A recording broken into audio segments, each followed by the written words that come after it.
kind of slide around. This is where you can use your regular screwdriver. You can kind of get in there and push them around, make them nice and straight. Get them nice and tight. You can see this one here needs to come in a little more. So we're just going to work at this for a little bit.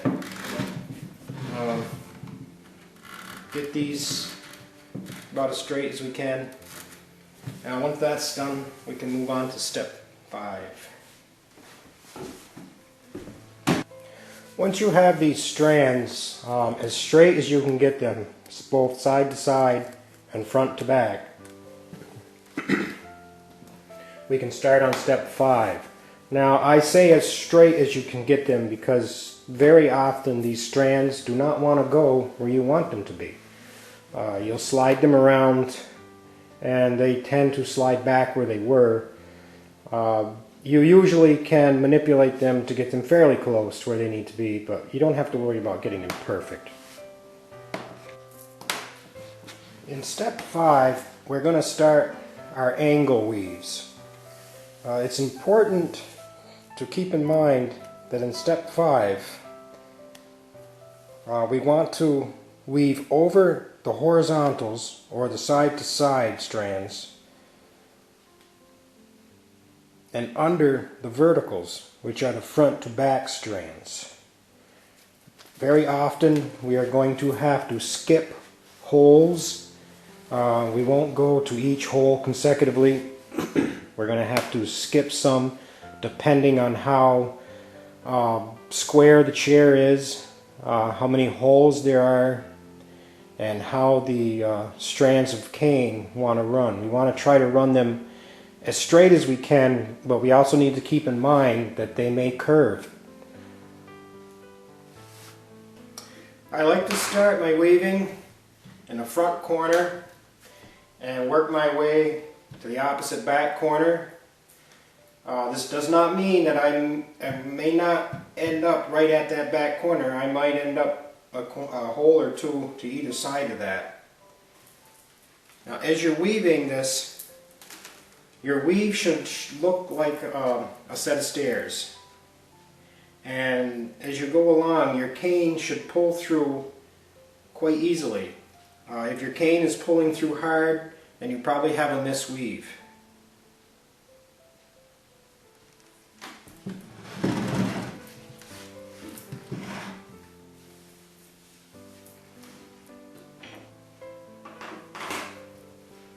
So we want to go over the side-to-side strands and under the front-to-back strands.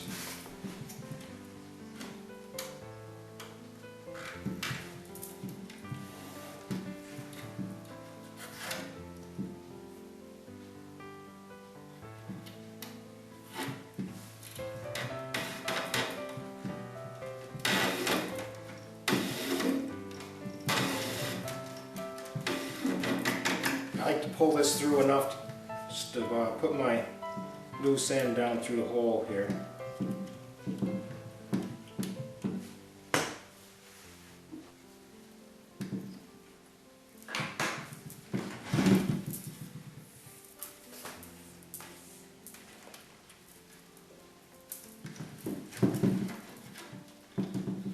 Usually I go 2 or 3 steps here and just pull it through. I'll break a lot less cane if I do it that way than trying to go all the way through. It gets pretty hard to pull, even if it is being woven correctly.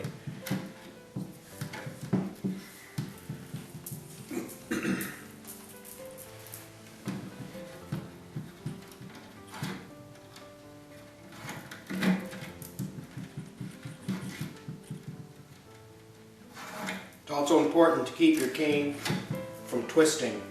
You don't want it to get twisted.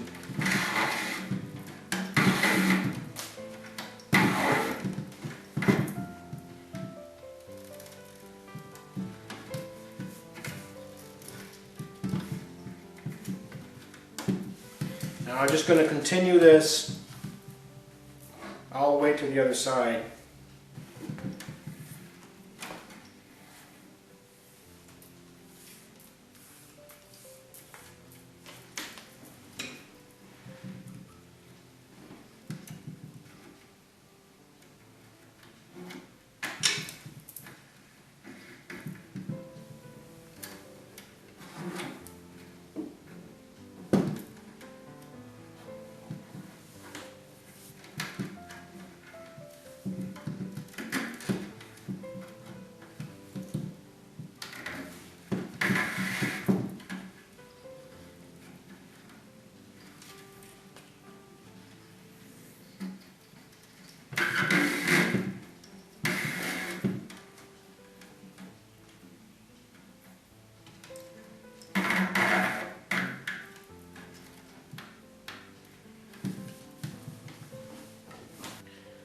I've woven all the way across to the opposite corner, and you can see how we have a stair pattern going on here.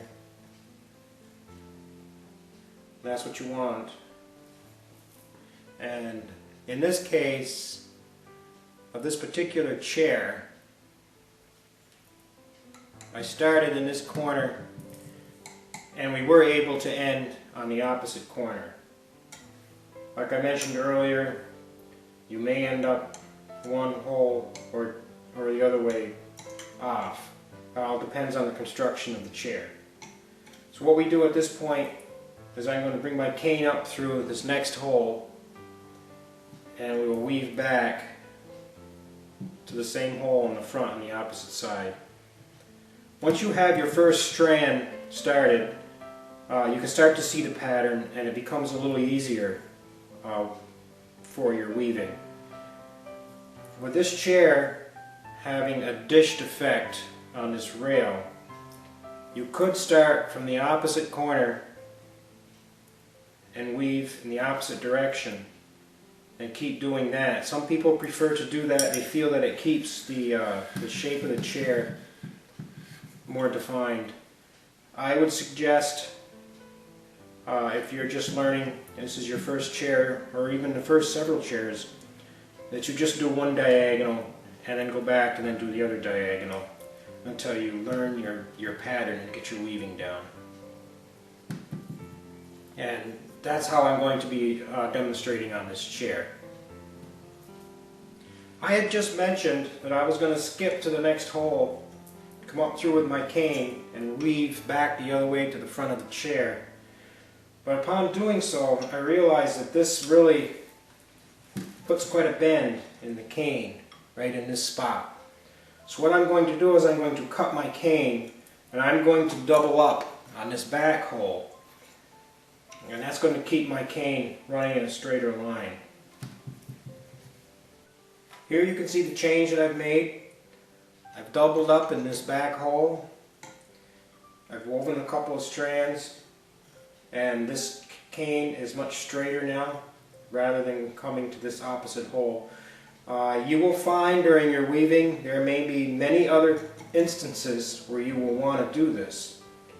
The straighter you can keep your cane, the more pleasing it is to the eye. Now coming back towards the front of the chair,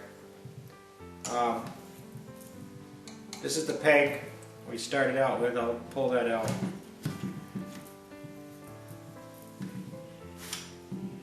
It looks like I would be able to use the hole right next to where we started. It's not necessary to double up on the front because that's going to give me quite a bend there. So I'm going to choose this next hole.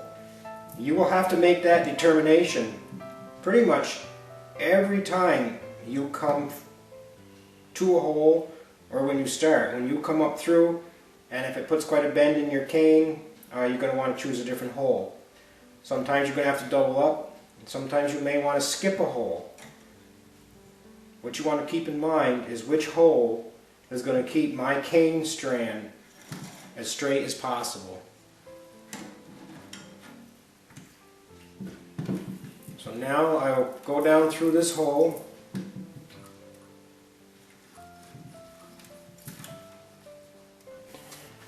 I have gone ahead and woven on the diagonal from here over to this corner. This is how this seat should look at this stage. If for some reason your weaving does not look like this, now use the time to go back and figure out why and fix it. Hopefully you've caught that before you've gone this far, because just this diagonal weaving is this represents a half an hour's worth of work at this point as it is. So I hope you've caught any problems before now, but if not, now's the time to fix it, because you won't be able to fix it later. So what I'm going to do at this point, is I'm going to go back towards the center and I will weave the other half. Once that's completed, we can weave on the opposite direction. Well, we now have the first diagonals woven. I filled in on this back corner here. On step 6, we're going to go in the opposite way. I'll give you a little close-up. You can see what you should have at this point.